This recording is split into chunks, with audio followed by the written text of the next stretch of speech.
कल्पना कीजिए, बाहर तापमान -30 डिग्री सेल्सियस तक गिर चुका है। बर्फ लगातार गिर रही है। सड़कें सफेद चादर से ढक चुकी हैं। कई कारें स्टार्ट ही नहीं होती।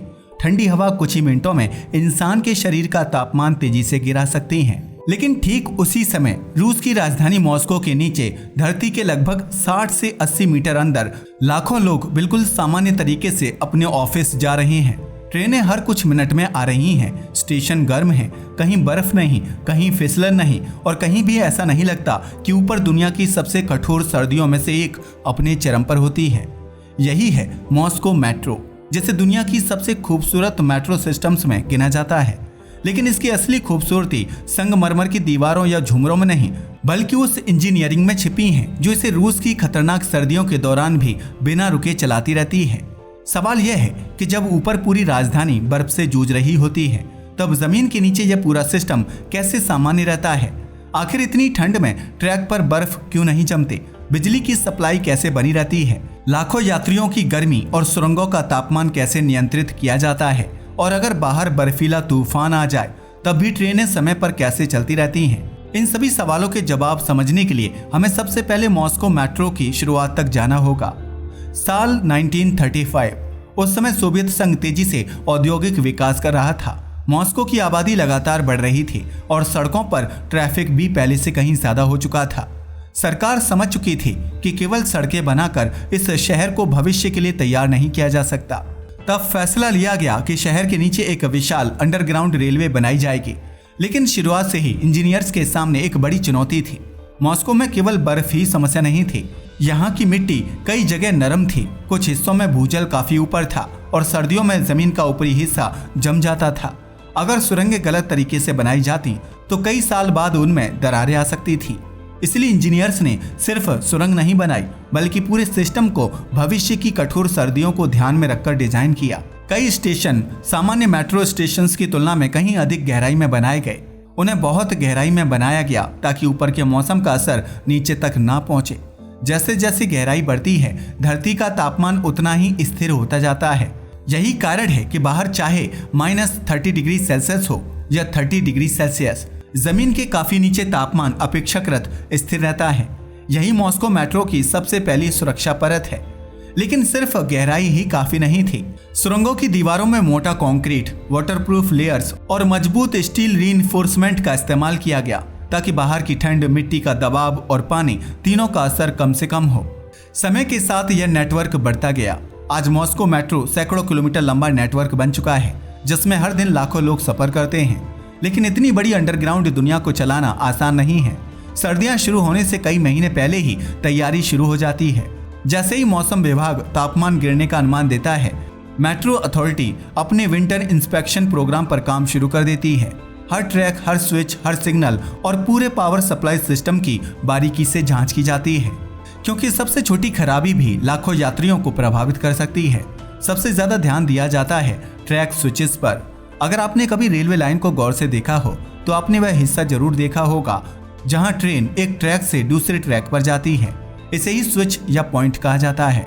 यही हिस्सा सर्दियों में सबसे ज्यादा खतरे में रहता है। अगर यहाँ बर्फ या बर्फ की पतली परत जम जाए तो स्विच पूरी तरह बंद नहीं होगा, और अगर वह सही तरह लॉक नहीं हुआ तो ट्रेन गलत दिशा में जा सकती है या पूरी लाइन रोकनी पड़ सकती है। यही वजह है कि मॉस्को मेट्रो में इन स्विचेस के नीचे विशेष इलेक्ट्रिक हीटिंग सिस्टम्स लगाए गए हैं। जैसे ही तापमान बहुत नीचे जाने लगता है, ये हीटर अपने आप चालू हो जाते हैं। इनका काम पूरे ट्रैक को गर्म करना नहीं, बल्कि सिर्फ इतना तापमान बनाए रखना है कि बर्फ जमने ही ना पाए। इस तरह स्विच हमेशा पूरी तरह काम करने की स्थिति में रहते हैं। लेकिन सवाल उठता है कि अधिकांश ट्रैक तो जमीन के नीचे हैं, फिर वहां बर्फ पहुंचती कैसे है? असल खतरा उन हिस्सों में होता है जहां लाइनें सरफेस पर आती हैं या डिपो से जुड़ती हैं। जब ट्रेन बाहर बर्फीले मौसम से गुजरकर सुरंग में प्रवेश करती है तो उसके पहियों, ब्रेक और नीचे के हिस्सों पर जमी बर्फ भी साथ आती है। अगर उसे हटाया ना जाए तो धीरे धीरे वही बर्फ ट्रैक और उपकरणों के आसपास जमा होने लगती है। इसलिए कई जगह विशेष स्नो रिमूवल इक्विपमेंट और ड्रेनेज सिस्टम लगाए गए हैं।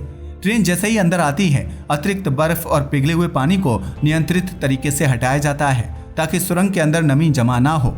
अब सोचिए, हर कुछ मिनट में एक नई ट्रेन सुरंग के अंदर प्रवेश कर रही है अगर हर ट्रेन थोड़ी थोड़ी ठंडी हवा भी साथ लाए तो क्या पूरी सुरंग धीरे धीरे ठंडी नहीं हो जाएगी?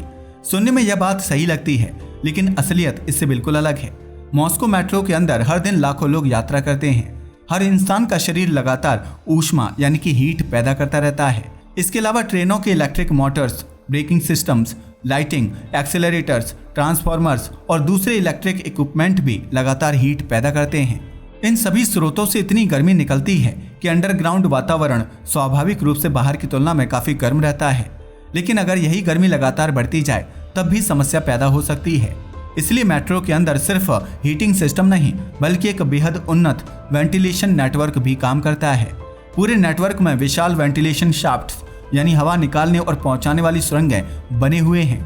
ये सिर्फ हवा अंदर बाहर करने का काम नहीं करते बल्कि अलग अलग जगहों का एयर प्रेशर, ह्यूमिडिटी और टेम्परेचर भी संतुलित रखते हैं।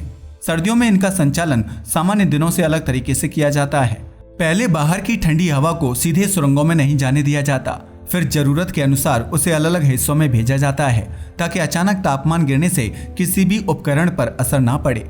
यही कारण है कि जब कोई यात्री मॉस्को मेट्रो के स्टेशन पर उतरता है तो उसे अक्सर ऐसा महसूस होता है कि वह बाहर की कड़ाके की ठंड से निकलकर एक बिल्कुल अलग दुनिया में आ गया है। लेकिन असली चुनौती यहीं खत्म नहीं होती। सर्दियों में सबसे बड़ी चुनौती सिर्फ यात्रियों को गर्म रखना नहीं होती बल्कि उस बिजली को लगातार चालू रखना होता है जिस पर पूरा मेट्रो सिस्टम निर्भर करता है। और अगर कुछ मिनटों के लिए भी बिजली चली जाए तो जमीन के नीचे क्या हो सकता है? कल्पना कीजिए कि सुबह के 8 बजे हैं। मॉस्को मेट्रो के अंदर लाखों लोग अपने अपने डेस्टिनेशन की ओर जा रहे हैं। लगभग हर प्लेटफॉर्म पर ट्रेनें कुछ ही मिनटों के अंतराल पर आ जा रही हैं। ऐसे समय अगर अचानक बिजली चली जाए तो पूरा सिस्टम कुछ ही सेकंड में ठहर सकता है। इसी खतरे को देखते हुए मॉस्को मेट्रो को केवल एक पावर ग्रिड पर निर्भर नहीं रखा गया है। पूरे नेटवर्क को कई अलग अलग इलेक्ट्रिकल सब स्टेशन से बिजली मिलती है। अगर किसी एक लाइन में तकनीकी खराबी आ जाए तो दूसरी लाइन तुरंत बिजली की आपूर्ति संभाल लेती है।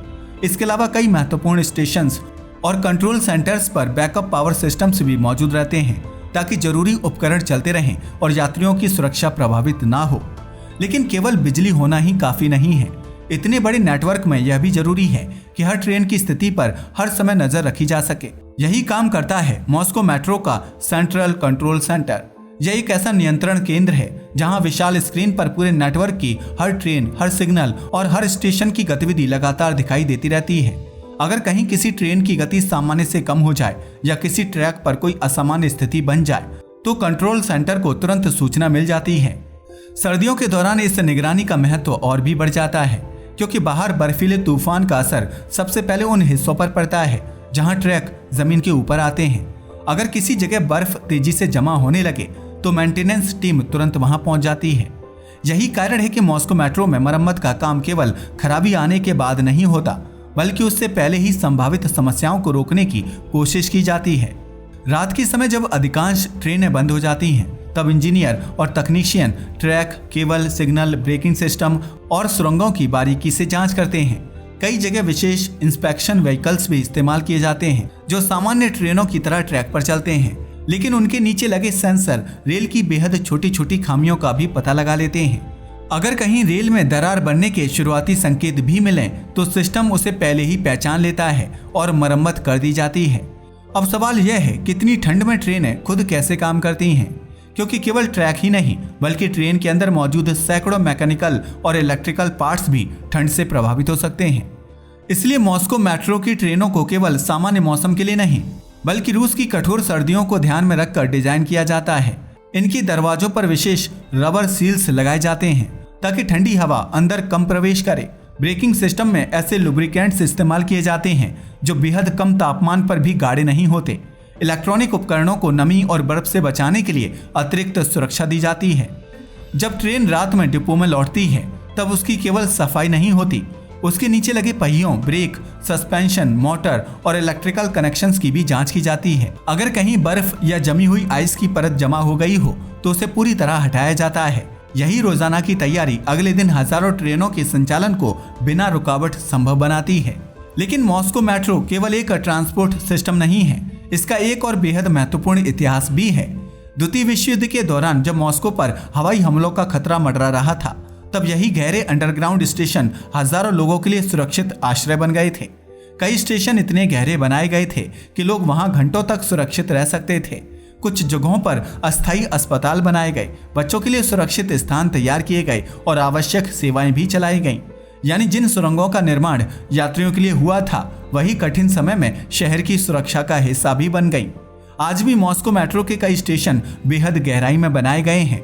इनमें से कुछ स्टेशन तक पहुंचने के लिए यात्रियों को दुनिया के सबसे लंबे एक्सेलरेटर्स का इस्तेमाल करना पड़ता है। कई बार केवल प्लेटफॉर्म तक पहुंचने में ही 2 से 3 मिनट लग जाते हैं। पहली नजर में यह असुविधा लग सकती है, लेकिन यही गहराई उन्हें बाहरी मौसम से काफी हद तक सुरक्षित रखती है। अब एक और दिलचस्प बात, क्या आपने कभी सोचा है कि अगर बाहर -30 डिग्री सेल्सियस तापमान हो और हजारों लोग लगातार स्टेशन के दरवाजे खोलते बंद करते रहें, तो ठंडी हवा अंदर क्यों नहीं भर जाती? इसका जवाब स्टेशन के डिजाइन में छिपा है। कई स्टेशन पर प्रवेश और निकास के बीच कई स्तरों वाले प्रवेश द्वार बनाए गए हैं। इनका डिजाइन ऐसा होता है कि एक दरवाजा खुलने के बाद दूसरा तुरंत नहीं खुलता। इससे बाहर की ठंडी हवा सीधे प्लेटफॉर्म तक नहीं पहुंच पाती। इसके अलावा कुछ स्टेशन पर एयर कर्टेन्स भी लगाए गए हैं, जो तेज हवा की एक अदृश्य परत बनाते हैं, जो बाहर की ठंडी हवा और अंदर की गर्म हवा को अलग रखने में मदद करती है। यानी गर्मी केवल हीटरों से नहीं बचाई जाती, बल्कि उसे बाहर निकलने से भी रोका जाता है। सर्दियों में एक और चुनौती होती है नमी। अगर सुरंगों में पानी जमा होने लगे और फिर जम जाए, तो ट्रैक और इलेक्ट्रिकल इक्विपमेंट दोनों के लिए खतरा पैदा हो सकता है। इसलिए पूरे नेटवर्क में मजबूत ड्रेनेज पंप्स और वाटर चैनल्स बनाए गए हैं। जहां भी पानी जमा होने लगता है, उसे पंप की मदद से तुरंत बाहर निकाल दिया जाता है। यानी मॉस्को मेट्रो केवल बर्फ से नहीं लड़ता, बल्कि पानी, नमी और तापमान तीनों को एक साथ नियंत्रित करता है। इसी वजह से जब ऊपर शहर में बर्फीला तूफान चल रहा होता है, तब भी नीचे का नेटवर्क सामान्य रूप से काम करता रहता है। आज मॉस्को मेट्रो हर दिन लाखों यात्रियों को उनकी मंजिल तक पहुंचाती है। दुनिया की सबसे ठंडी राजधानियों में से एक होने के बावजूद इसकी ट्रेनें समय पर चलने के लिए जानी जाती हैं। लेकिन इसके पीछे किसी एक तकनीक का नहीं, बल्कि कई आधुनिक सिस्टम्स का योगदान है। इसके पीछे दशकों की इंजीनियरिंग, लगातार मेंटेनेंस, आधुनिक मॉनिटरिंग सिस्टम्स, मजबूत पावर नेटवर्क और हजारों कर्मचारियों की मेहनत है। जब अधिकांश लोग सुबह प्लेटफॉर्म पर खड़े होकर केवल आने वाली ट्रेन का इंतजार कर रहे होते हैं, तब शायद ही कोई सोचता है कि उनके पैरों के नीचे हजारों किलोमीटर लंबी सुरंगों, सैकड़ों स्विचों, विशाल वेंटिलेशन सिस्टम्स, लगातार चल रहे पंप्स, शक्तिशाली सब स्टेशंस और 24 घंटे काम करने वाले कंट्रोल सेंटर्स का एक ऐसा जटिल नेटवर्क मौजूद है, जो हर सेकंड यह सुनिश्चित कर रहा है कि पूरी मेट्रो बिना रुके चलती रहे। यही कारण है कि मॉस्को मेट्रो केवल रूस की राजधानी का परिवहन साधन नहीं है, बल्कि यह दुनिया की सबसे कठिन जलवायु में काम करने वाली इंजीनियरिंग का एक शानदार उदाहरण भी है। जब बाहर रूस की कड़ाके की सर्द हवाएं शहर को जमा देने की कोशिश कर रही होती हैं, तब धरती के नीचे यह विशाल नेटवर्क हर दिन एक ही संदेश देता है।